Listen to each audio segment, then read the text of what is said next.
अधिक उत्पादन घेण्यासाठी वापरण्यात येणाऱ्या सर्व निविष्ठांमध्ये पाणी आणि खत या दोन महत्वाच्या निविष्ठा आहेत. दोन्ही निविष्ठांचा पारंपरिक पद्धतीनं वापर करीत असताना त्याची कार्यक्षमता फक्त 30 ते 40% मिळते. दोन्ही निविष्ठांचा ठिबक सिंचन पद्धतीमधून वापर केल्यानं त्यांची कार्यक्षमता 80 ते 90% मिळते. त्यामुळं पिकांचं अधिक उत्पादन तर मिळतंच, शिवाय उच्चतम गुणवत्ता देखील मिळते. त्याचबरोबर दोन्ही निविष्ठांच्या वापरामध्ये अनुक्रमे 50 ते 60% आणि 25 ते 30% बचत होऊन खर्चामध्ये बचत होते. विद्राव्य खतांच्या मात्रा ठरवण्यापूर्वी माती परीक्षण होणं आवश्यक आहे. आपल्या जमिनीचा सामू, विद्युत वाहकता तसंच जमिनीत उपलब्ध नत्र, स्फुरद, पालाश, सूक्ष्म अन्नद्रव्य हे किती आहेत हे आपल्याला लक्षात येतं. त्यानुसार विद्राव्य खतांची मात्रा ठरवता येते. विद्राव्य खतांचा वापर शिफारशीनुसार आवश्यक आहे. जमिनीत निंबोळी पेंड, शेणखत आणि गांडूळ खताचा वापर करावा. फर्टिगेशनमध्ये अन्नद्रव्याची मात्रा ठरवताना माती परीक्षणाचा अहवाल तपासावा. आपल्याला किती टन किंवा क्विंटल पीक उत्पादन घ्यायचं आहे आणि त्यासाठी किती अन्नद्रव्य पिकं जमिनीतून शोषण करतात यानुसार किंवा स्थानिक कृषी विद्यापीठाच्या संबंधित पिकाच्या शिफारशीनुसार अन्नद्रव्याची मात्रा ठरवावी. फर्टिगेशन करत असताना पिकाच्या अवस्थेनुसार लगेच बदल करावेत.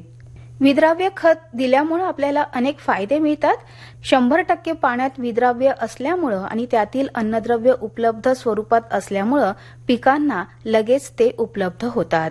पिकांना पाणी आणि अन्नद्रव्यांचा नियमित पुरवठा होत असल्यामुळे उत्पादनात भरीव वाढ होते.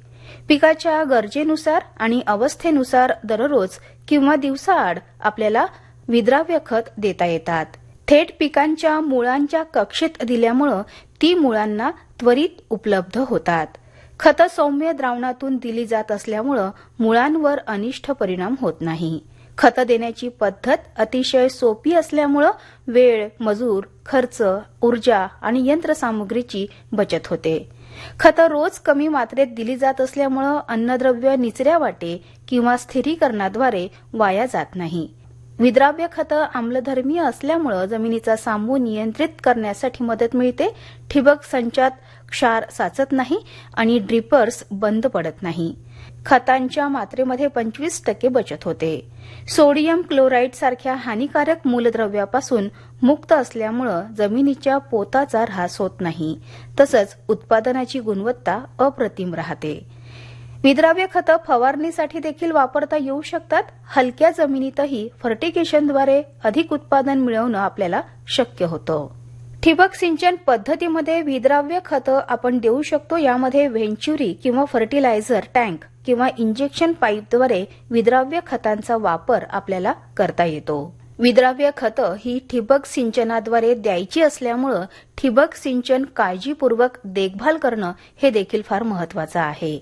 फवारणी करताना पिकाला कोणत्या अन्नद्रव्यांची उणीव आहे अशाच विद्राव्य खतांची निवड करून त्यांची फवारणी करावी.